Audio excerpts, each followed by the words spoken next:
मिळालेल्या माहितीनुसार 1500 रुपयाचा हप्ता लाडक्या बहिणींच्या खात्यामध्ये जमा झाला, बरोबर ना? हो, बरोबर आहे. तुमच्या खात्यामध्ये 16वा हप्त्याचे ऑक्टोबरचे 1500 रुपये जमा झाले. त्यानंतर आता निवडणूक आहेत. निवडणूकनंतर आता तुमच्या खात्यामध्ये नोव्हेंबरचे 1500 रुपये जमा होणार आहेत, बरोबर ना? तत्पूर्वी तुम्ही KYC करून घ्या. तोपर्यंत तुम्हाला टाईम आहे 18 नोव्हेंबरपर्यंत. तारीख फार जवळ येत आहे, त्यामुळे पटकन KYC करा.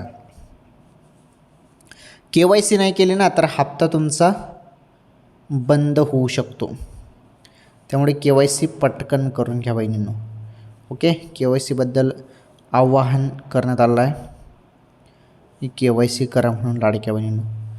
चला, तुम्ही सर्वांनी KYC करा. 1500 रुपयाचा हप्ता चालू ठेवायचा असेल तर मोबाईलवरती तुम्ही करू शकता KYC.